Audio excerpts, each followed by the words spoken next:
Raka'atul fajri, 2 rakaat qabliyah subuh, khairum minad dunya wa ma fiha, lebih baik daripada dunia dan seisinya. Apa makna hadis ini? Kalau qabliyah subuhnya saja lebih baik daripada dunia dan seisinya, apalagi solat subuhnya. Sampai-sampai kata Nabi sallallahu alaihi wasallam, "Lau ya'lamuna ma fil 'atamati was subhi," seandainya mereka tahu balasan solat isya berjamaah dan subuh berjamaah, la atauhuma habwan, mereka akan datang walaupun merangkak mereka akan datang. Dan setiap langkah itu, wa naktubu ma qaddamu wa asarahum, kami tulis setiap langkah tapak kaki mereka. Wa kulla syai'in ahsaynah, semuanya kami hitung, kami catat dalam buku catatan yang nyata. Setiap langkah kaki, langkah pertama menghapus dosa, langkah kedua mengangkat derajat, langkah ketiga menghapus dosa, langkah keempat mengangkat derajat. Kalau ada yang berkata, kami tidak melangkah kaki tadi Pak Ustaz, kami naik kendaraan, maka setiap tetes bensinnya pun dibalas Allah SWT. Kami tidak pakai bensin, pakai solar, setiap tetes solarnya pun juga dibalas Allah. Kami tidak naik kendaraan, numpang sama kawan, setiap tumpangannya pun dibalas Allah SWT. Faman ya'mal misqala zarratin khairan yarah, sebesar biji sawi akan dibalas Allah Subhanahu wa ta'ala. Maka subuh ini melimpah ruah. Dari tadi malam ketika kami pulang, bahkan kata Habib, mungkin sebagian ini tidak pulang ke rumah, tapi langsung menunggu di masjid karena iktikaf dan solat subuh berjamaah. Nampak ramai syiar. Apa maknanya ini? Tentu ini diliput dengan televisi live, siaran langsung. Bahkan ada juga yang melalui internet streaming. Maka orang-orang yang berpikir akan melakukan perbuatan dosa dan maksiat, melihat kita ramai ini, mereka berpikir 2 kali. Jangan macam-macam dengan umat Islam. Di tempat lain boleh sedikit, tapi di Palembang luar biasa mereka. Jangan macam-macam dengan umat Islam. Nampaknya mereka sedikit kalau di tempat yang lain, tapi pada solat subuh, kalau solat subuh sudah macam solat Jumat, disitulah gentar, disitulah akan merdeka Palestina. Allahu Akbar. Palestina kata orang tak mungkin merdeka Pak Ustaz. Allah berjanji dalam hadis Nabi sallallahu alaihi wasallam, sampai-sampai batu pun akan berkata, apa kata batu? Ya abadallah, wahai hamba Allah, hadza kafirun uqtulhu, ini di belakangku ada orang kafir bersembunyi yang tidak bersaksi menolong agama Allah, hanya pohon syajaratul gharqad. Subhanallah, masya Allah, hari ini Palestina ditumbuhi tanaman yang hijau. Mata kita melihat dari perbatasan Rafah, 2 kota yang dipisah, satu diambil oleh Mesir, satu masih dijajah oleh Israel, dan pokok-pokok kayu gharqad tegak berdiri seperti pinus. Mereka sengaja menanamnya karena akan menanti kedatangan Mesias, sang juru selamat yang dijanjikan di akhir zaman. Tapi janji itu pula yang ditagih, diminta orang beriman dengan ramainya mereka solat subuh berjamaah. Mudah-mudahan kita termasuk orang yang istiqomah sampai akhir hayat insyaallah. Amin ya rabbal alamin. Allahumma barik li ummati fi bukuriha, berikan berkah pada umat ini pada waktu paginya. Doa Nabi SAW, Nabi mengatakan, berkahi umat ini pada waktu paginya. Hari ini banyak waktu pagi tak berkah. Kenapa? Orang tertidur. Sampai apa kata pepatah orang, jangan sampai rezeki dicotok ayam, jangan sampai rezeki habis di patuk ayam. Sekarang bukan cuma di patuk ayam, ditangkap harimau, dimakan musang, diambil ikan, sehingga tak bersisa lagi. Rezekiku mana? Rezeki kau sudah dituliskan Allah. Lalu kenapa hilang? Diambil makhluk lain yang lebih kuat, lebih cepat. Cicak. Cicak itu makhluk paling unik. Orang tegak, dia telentang. Makanannya lebih unik lagi. Kita memakan binatang mati yang ada di atas meja makan. Dia enggak, yang terbang bisa dia makan. Wow, wow, wow, dia makan. Luar biasa cicak. Maka Allah Ta'ala itu maha adil. Cacing makhluk yang menjijikkan. Cacing tak bisa di atas tanah. Kenapa dia tak bisa di atas tanah? Karena dia punya banyak kekurangan. Yang pertama, kulitnya tak ada. Cacing makhluk yang tak berkulit. Maka kalau diletakkan dia kena panas, tersiksa, kasihan. Lalu kemudian cacing tak berkaki. Maka dia tak bisa di atas tanah. Lalu kemudian cacing tak bertelinga. Kalau cacing bertelinga, itu ular naga namanya. Lalu kemudian atas kelemahannya itu, Allah tak buat dia mati kelaparan. Sampai sekarang tak ada cacing mati kelaparan. Kenapa? Karena Allah ciptakan dia punya hidung yang luar biasa tajam. Menurut penelitian, hidung cacing bisa mencium bau jenazah 1 kilometer. Abdul Somad mati meninggal, ditanam di sini, radius 1 kilometer semua cacing mencium. Apa kata mereka? Serbu, ada brownies. Mereka akan makan itu semua. Ini keadilan Allah. Begitu juga dengan rezeki. Dikasihnya kaki, dikasihnya tangan, dikasihnya mulut, dikasihnya mata, dikasihnya telinga. Tapi kalau kau tak bergerak, rezekimu akan diambil orang. Wa ma min dabbatin fil ardi, segala yang melata di atas muka bumi, illa 'ala Allah rizquha, rezekinya dijamin Allah. Dabbah, kau kenapa tak bekerja? Kenapa tidak beraktivitas? Kenapa tak bangun pagi? Kenapa tak berangkat cepat kerja?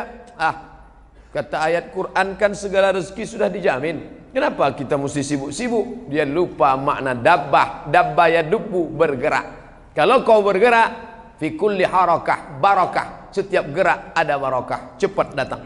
Andai tadi kita tidak datang ke masjid ini, masih juga tidur sampai jam 6 kurang 15 ini, maka sudah berapa yang tertinggal. Tak dapat salam dari Pak Wali, tak dapat salam dari Pak Imam, tak dapat salam dari Pak Protokol, tak dapat salam dari Ustaz Abdul Somad, tak dapat doa dari para habaib, tak dapat kebaikan Asmaul Husna. Maka 6 rezeki sudah hilang. Itulah maka cepat-cepat datang ke masjid. Ini banyak anak-anak muda yang katanya sudah ikut hijrah, yang katanya sudah ngaji, tapi hanya hafal dalil-dalil, kelahi, debat masalah kunut subuh. Yang satu mengatakan pakai kunut, yang satu mengatakan enggak pakai kunut, sampai berdebat jam 2 malam. Besok dua-duanya tak sembahyang subuh. Ini tak betul. Kenapa? Wala tanaza'u, jangan berkelahi, fatafshalu, kamu akan gagal, wa tadhhaba rihukum, hilang semangat. Kalau sudah kelahi, kamu akan gagal, hilang semangat. Nata'awan fima tafaqna, mari kita bekerja sama pada yang kita sepakati. Wa nata'adzar fima ikhtalafna, mari kita berlapang dada kalau ada perbedaan. Hanafi, Maliki, Syafi'i, Hambali, Muhammadiyah, Nahdlatul Ulama, FPI, semuanya sepakat solat subuh itu wajib. Tunjukkan sama saya mana mazhab yang mengatakan solat subuh sunat. Tak ada. Semuanya sepakat solat subuh wajib. Tapi teknisnya berbeda. Yang satu pakai usolli, satu tak pakai usolli. Yang satu bismillah jahar, yang satu bismillah silent. Yang satu pakai kunut subuh, yang satu tak pakai kunut. Yang satu telunjuknya sekali angkat, yang satu berputar-putar.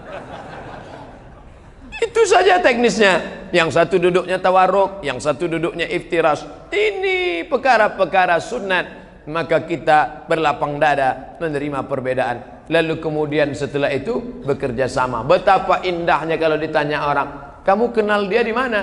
Aku kenal dia di Masjid Agung. Masjid Agung mana? Masjid Agung Sumatera Selatan, Palembang. Oh, kapan tuh kenalnya? Waktu kami sholat subuh berjamaah. Terus sama-sama kehilangan sandal. Apa yang terjadi? Rupanya sandal kami mirip. Sandalku dipakai dia, sandal dia dipakai aku. Akhirnya kami pun bersahabat. Indah. Tanya kawan sebelah, kamu kenal dia di mana? Kami sama-sama di Jakarta. Ngapain? Sama-sama mabuk. Apa kerja di Jakarta? Kami sama-sama dugem. Apa dugem tuh? Duduk sambil gemetar. Maka perkenalan di masjid, yang muda-muda sudah hijrah, solat subuh paling berat aja dia datang, apa lagi solat zuhur, solat subuh paling berat aja dia hadir, apalagi solat maghrib. Dan semangat ini harus tetap dijaga. Maka buatlah komunitas. Antar ustadz-ustadz sudah membuat komunitas Maspurah. Antar ulama dan umara membuat komunitas kerjasama, karena tak bisa main sendiri-sendirian. Ustadz dengan ustadznya, umarok dengan umaroknya. Di Palembang kita melihat ulama berjalan bekerja sama. Malam tadi Pak Wakil Gubernur hadir, subuh ini Pak Wali datang, maka nampak sejalan antara ulama dan umarok. Lalu kemudian antar komunitas anak-anak muda. Kenapa dari tadi ustadz nyebut anak muda, anak muda, anak muda?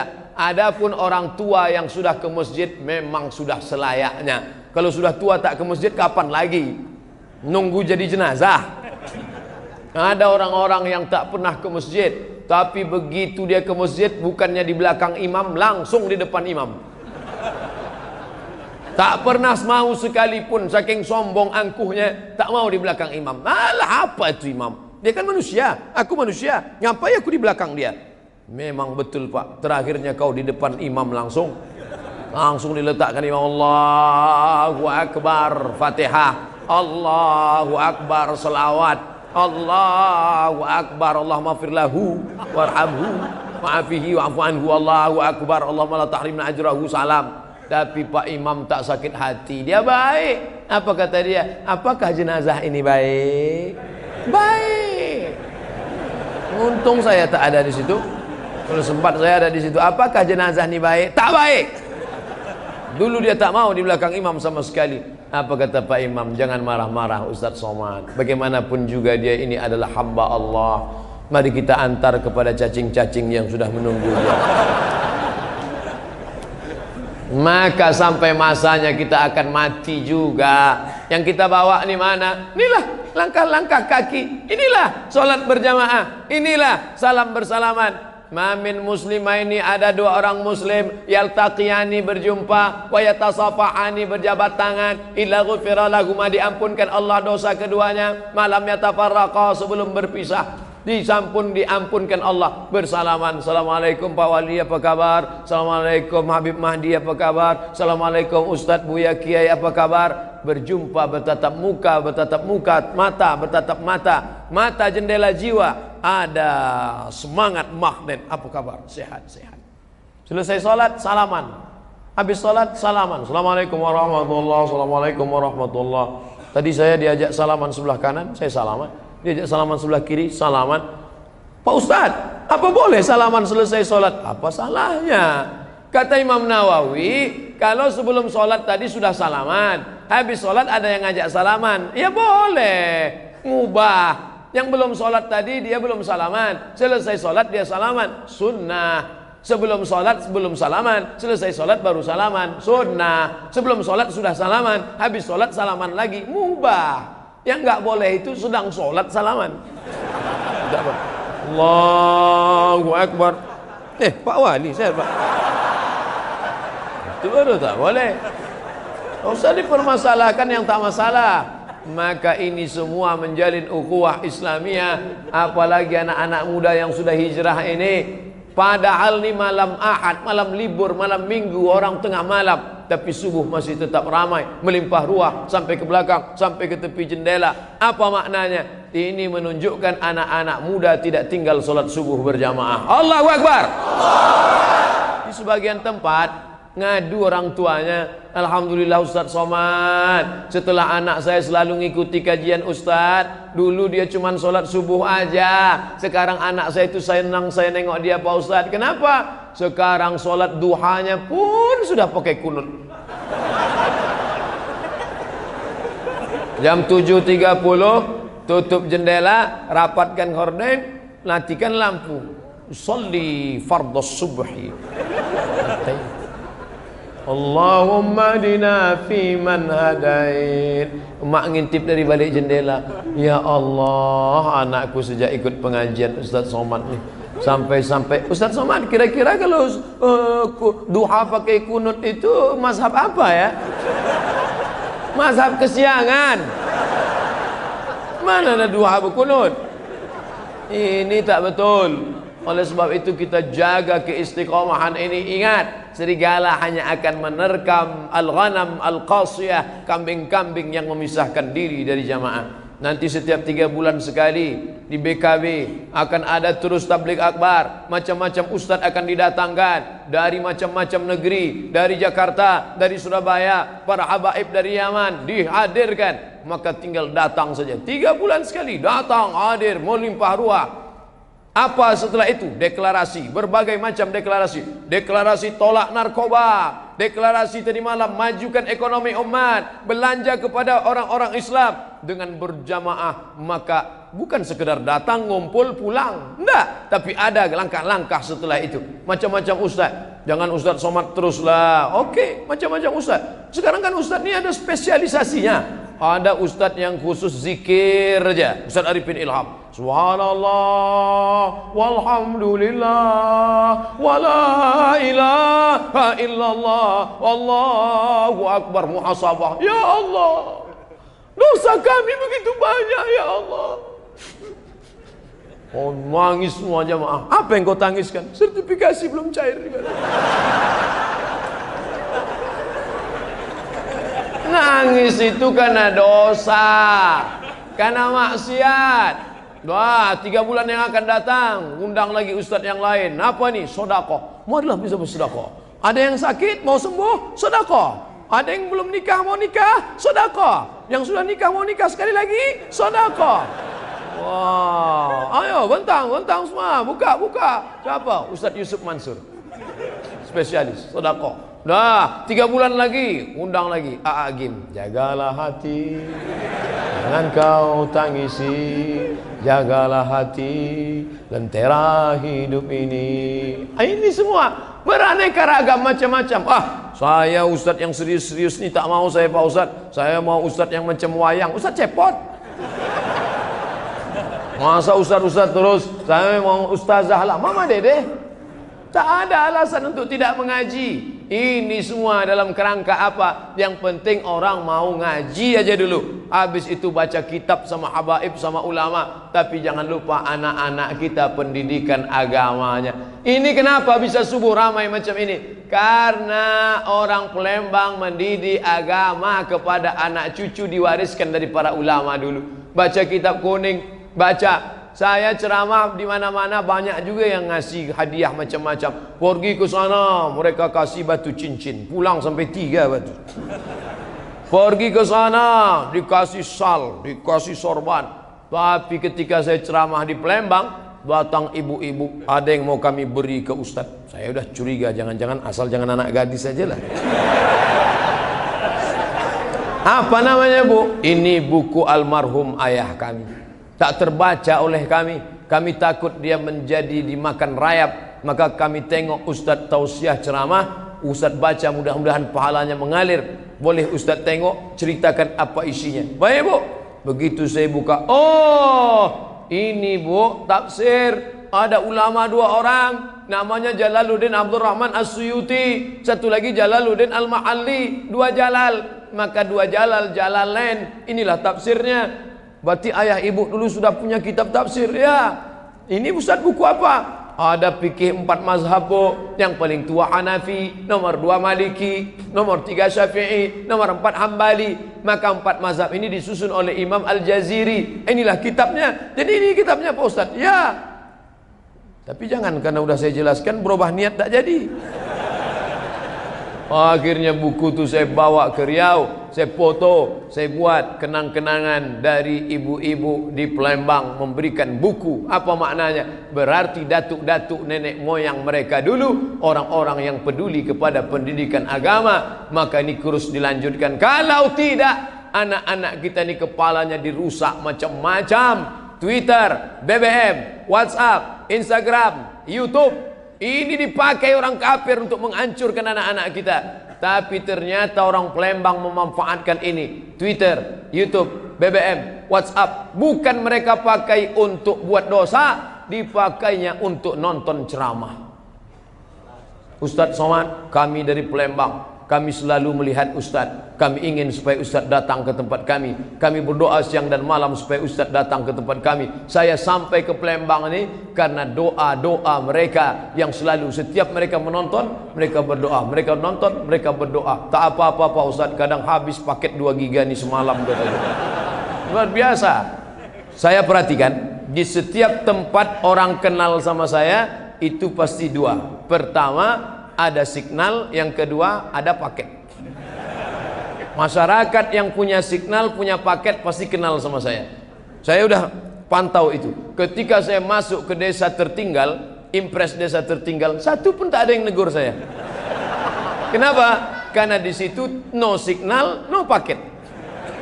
Artinya apa? Orang-orang yang punya kemampuan digital, orang-orang yang punya kemampuan ekonomi, maka kalau pendidikan agamanya baik, dia justru bisa terlawan program kafir yang mau merusak. Buktinya anak-anak muda kita tidak pakai YouTube untuk macam-macam, tidak dia pakai WhatsApp untuk berzina, tak dia pakai untuk kenal dengan perempuan tak baik, tapi dia pakai semua ini sebagai sarana. WhatsApp mereka tukar-tukaran video, YouTube mereka pakai untuk berbagi, menyimpan macam-macam ceramah, dan ini semua adalah karena proses pendidikan. Tapi jangan lupa, ibu tetap mendoakan anak setiap pagi, petang, malam. Ya Allah, anak ini sudah kukandung 9 bulan 10 hari lamanya, anak ini kususukan 2 tahun lamanya, mengalir darahku dalam darahnya. Ya Allah, jaga hatinya supaya istiqamah, jaga dia jangan sampai berzina, jaga dia supaya sampai matinya husnul khatimah, jaga dia dalam keadaan la ilaha illallah Muhammadur Rasulullah. Itu yang dapat saya sampaikan subuh penuh berkah ini. Tadi dimaklumkan ada pertanyaan yang bisa saya jawab, yang tak bisa saya jawab saya bawa pulang, nanti baru saya jawab. Saya kirimkan lewat tulisan www.somatmorocco.blogspot.com. Terima kasih, mohon maaf. Wassalamualaikum warahmatullahi wabarakatuh.